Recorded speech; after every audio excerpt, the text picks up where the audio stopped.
What's up, guys? What's going on, Dricus? It's a big fight, right? I mean, you've been working towards these moments, number 10 versus number 5, UFC pay-per-view. I mean, ESPN portion, but T-Mobile Arena. I mean, just what's the emotion around this fight right now? Well, you know, it's coming to light finally. You know, it's coming to light, and in the beginning of my UFC career, like, we had COVID, we had a lot of things, we had opponents pulling out, and now it seems like that bumpy road is out of the way, and I'm getting that fights. You know, I think this is fight number 3 in the last 7 or 8 months, and that's beautiful, and that gets me to fight in the top 5. After this fight, you know, there's nothing else than fighting for that number 1 contender spot, and I'm so happy to be here. It feels like Vegas is my second home now, and the fact that they bring me here every time for the biggest events, you know, it puts a stamp on my work, and I'm really happy about that. You mentioned that, right? It was so hard for you to get fights, and now you're fighting so frequently. I mean, is there any downside to that at all? Like, I mean, between the travel back and forth, the camps that you got to put in, I mean, has this been a difficult pace for you to keep up at all? Not at all. No, not at all. You know, I always say, especially when you're a bit further back in the rankings, you need to work to get to where you want to be. I'm not a guy that came into the UFC as a youngster. Well, not an older guy, but I didn't come into the UFC that I needed to build myself up. I needed to find my feet in the octagon for sure. But I had 3 world titles outside of the UFC. I was a K1 amateur world champion before turning pro in MMA. I'm used to the competition. So once I got my shot, I knew I wanted to go at this fast. I wanted to climb the ladder as fast as possible, fighting the best possible guys, and not refusing any fights. You know, if you can't beat this guy now, what do you want to do when you're champion? I want to beat whoever they put in front of me, and I have been doing that. When they phone and say, we have an opponent for you, this is the guy. I've only fought guys ranked above me. I've said yes, and let's climb the ranks. And yeah, I'm coming for top 5, and I'm absolutely ecstatic about that. What were your thoughts when the name that they gave you this time was Derek Brunson? I mean, the guy's been in the UFC for a decade plus. I mean, were you watching this guy along the way on your way up? Yeah, absolutely. Derek Brunson is a legend of the sport, and you know, he's fought. I actually said it yesterday. Like, this guy defended every single takedown Yoel Romero threw at him. This guy took Yoel Romero down, an Olympic gold medalist, 4 times. This guy's a legend. This guy has only lost in his past over the past, 3 years, against 3 or 4 years, I'm not sure, Adesanya and Cannonier. No shame in that. But, you know, once again, that's a testimony of what the UFC thinks of me. This is what the path they're giving me. And when they phone me, you know, since we've trained together, when I'm in the United States, I train down in South Florida at Killcliff FC, and it was almost like that's kind of weird, like how things worked out. Out of the 10 guys in the top 10, that's the guy they're picking, but it's an opportunity I can't say no to. And at the end of the day, it's nothing personal. It's just business when we get in there. Last thing for me, I think you kind of touched on it, but again, you beat number 5. That's huge, and I think you had the added benefit of being kind of a fresh name in a division that's had the same names at the top for quite some time. So a win here, I mean, do you feel like a number 1 contender fight is too soon? Do you feel like there's more? I mean, what do you think you should deserve or should get with a win here? What more is there than fighting for that belt? That's what I'm here for, and you know, the more will come when I defend it. The more will come when I go up a weight division and fight for another belt. When I defend my middleweight belt, become the greatest middleweight of all time. You know, that's a very, very high standard to set for yourself, but that's where I'm at. I don't have any other goals than being the greatest to ever do this. And I'm so happy to be in this situation, but I'm not very surprised. This is what the plan was, and it doesn't take away how exciting it is and how happy I am to be here every single time. It's just, every time I look at it, I'm just think, damn, I love my job. Dricus, over here. Obviously, your past few opponents, they tend to like to keep the fight standing, and they're complete MMA fighters, but they like to strike. Derek, like you said, high-level wrestler, took Yoel Romero down. Are you happy with this type of opponent to showcase the rest of your skill set rather than just fighting strikers in the middleweight division? Yeah, absolutely. I knew that was coming. I knew they were going to eventually send me, because they've been giving me strikers the whole time. I knew they were going to give me a wrestling, grappling type of guy. Obviously, the fight with Muniz was one they wanted to do way back, and that fight had to be cancelled. But right now, yes, this is basically a test to see how I deal with somebody else that's not a striker. That's not a striker, and see the rest of my game. And I'm absolutely so happy to showcase that I'm not only a striker, I'm not only a grappler, I'm not only a wrestler. If you're a wrestler, wrestle me and see how it goes. I'm extremely excited to go out there and prove that wherever this fight goes, I'm ready for it. Did you have to change your camp at all compared to the last few, knowing that Derek does have that threat that he's always shooting for your legs and wrestling? He likes to wrestle in there? Yeah, I mean, it's something you take note of. My opponents don't really dictate how I train and how I think about a fight. At the end of the day, I'm thinking about what I'm going to do. Obviously, we take note of that, and you bring in the guys that can wrestle a little bit more. You can get spaced. Your training partners does try to take you down a little bit more often, and you do prepare for those situations a little bit more, 100%. Against Darren Till, I wasn't preparing for a guy shooting at my legs that often. But, fighting a guy like Derek Brunson, that's something you have to consider. So, yeah, definitely we made the changes to be a bit more equipped for this fight, but nothing major, nothing out of the ordinary, just getting wrestlers, just wrestling for this camp. That's not the way MMA works. That's an old mentality. There's other middleweight fights on this card, but you're still below the debuting Bo Nickel, who's on the pay-per-view. You're on the prelims. Did you view that as any sort of like disrespect, or do you understand that like Bo is very popular here in America? Yeah, as a wrestler, but at the end of the day, maybe when I fight for the belt, I can open up the card on the early prelims. I've been getting performance bonuses almost every fight, putting up amazing performances, and they booted me down to the undercard. But really, just give me in the fight, and I'll win my fight. That's what I'm here for. And final one, they've announced the rematch for Izzy and Alex. How do you see the rematch playing out?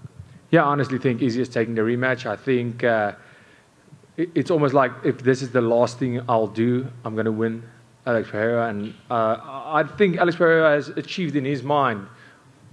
This is all just speculation that I've come to another sport and beat Izzy for a third time. He's proven what he needed to prove, and I don't know if he still has that hunger. I'm not saying he doesn't. I'm just saying I don't know. But I think for Izzy, this is something that this means more to him than ever being UFC champion.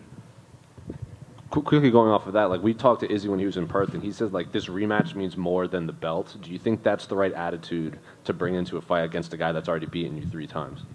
Yeah, I think Izzy of old was a lot.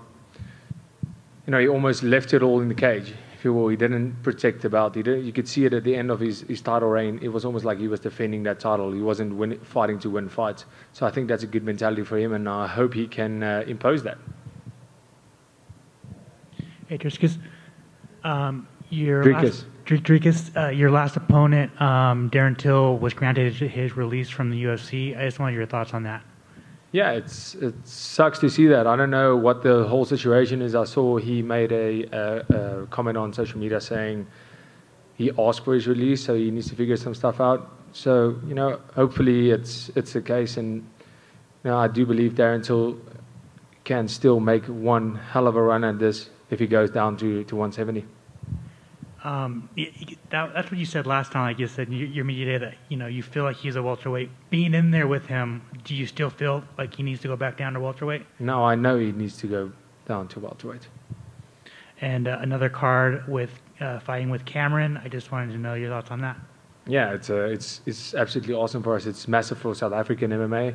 It's massive for African MMA. It's massive for the UFC wants to do Africa really, really bad this year, and I think it's massive for the both of us. We're representing a flag, we're representing a whole country, and even though it's going to be for him maybe 1 or 2 a.m. and for me 4 a.m., we're going to have a whole country on their feet. Everybody going absolutely crazy. The unity, the vibe that's going to bring is absolutely awesome. I'm actually jealous that I have to be here and not there.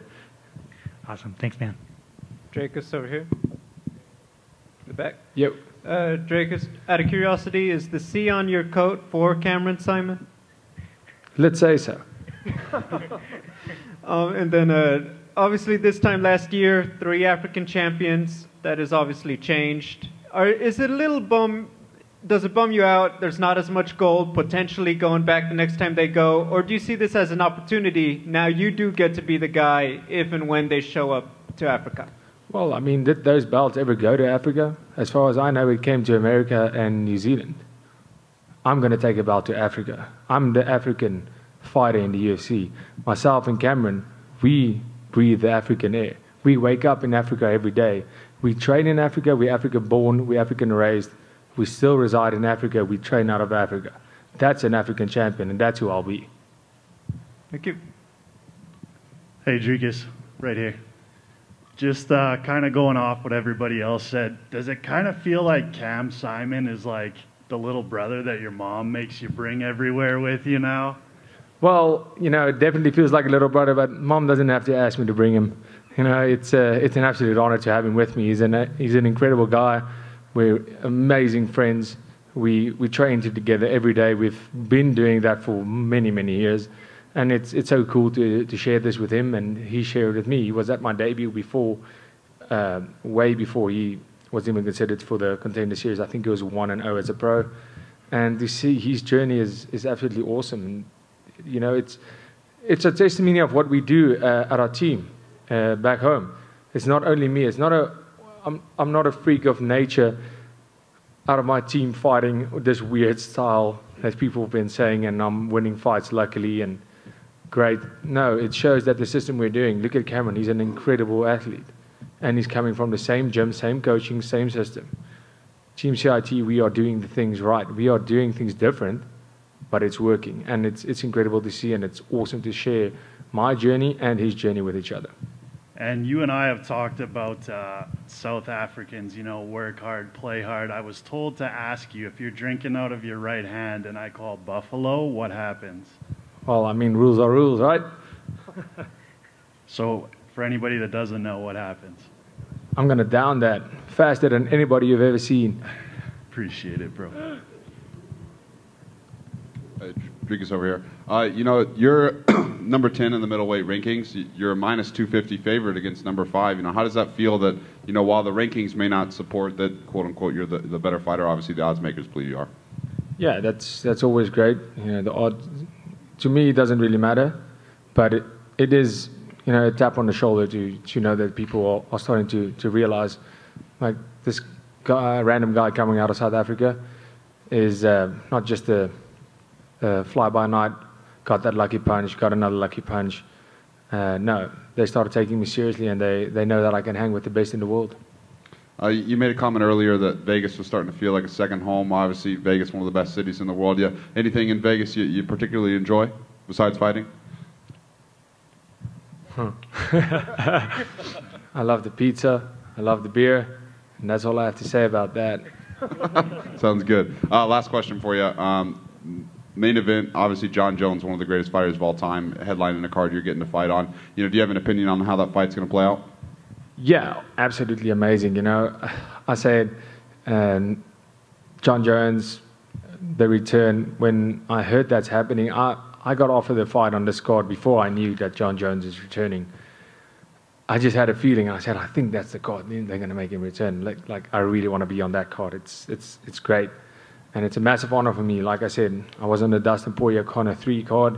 I was on the Adesanya Cannonier card. I was on some of the best cards, you know, ever. It's been absolutely awesome to be on those cards. Every card I've been on, except for my debut, was a massive pay-per-view event here at the T-Mobile. So, yeah, I think the greatest John Jones will be victorious. I think he has enough tools, and you know, it's almost. But it's also one of those fights where you don't know. You know, it's like you have to wait for it. You know, 3 years is a very long time. And I don't think he's a guy that's going to struggle with ring rust. I just think, you know, the game changes, and it changes fast. Especially these past, like, 2 years, you could see, like, every event you see, you're like, wow. People are just adapting so quickly, and the game is changing. And this game waits for no man. So that's going to also be a factor. So it's going to be interesting to see how he does the adjustment. I believe he had enough time at the weight that he's at to be comfortable there. But it's going to be interesting to see. But I do believe that, you know, he has the fight IQ and all the necessary tools to make the adjustments needed. Dricus, welcome back to your home away from home. Does it get easier as it progresses to acclimate to Vegas, adjust to Vegas, all that fun stuff that it is from training so far away? Yeah, I guess it gets familiar. It gets familiar. It's good that it gets familiar. I starting to know the town, starting to almost go through the paces once you get here. It's not a struggle to arrange to go to the PI to get a car rented, get accommodation, because I have to be here quite early because we have a 10-hour time difference. So for me, it is absolute necessity for me to be here at least 10 days from the fight to be able to climatize 100%. So at first needing to sort out accommodation, the rentals, everything, the training, everything you need. And by now, everything is sorted. We know how to deal with it. We know how to deal with it, and it gets easier and it gets more fun every single time. Excellent. And last for me, you mentioned the wrestling and preparing properly. I saw a little damage in the left eye. Is that hard sparring or what? Yeah, I mean, we go hard on earth, man. No, I'm saying the left eye was just a little blood vessel. It's been there for a couple of weeks. Nothing serious. Obviously, I had it checked out. So it's just a little blood vessel, it happens. Excellent. Thank you, sir, and good luck on Saturday. Thank you so much.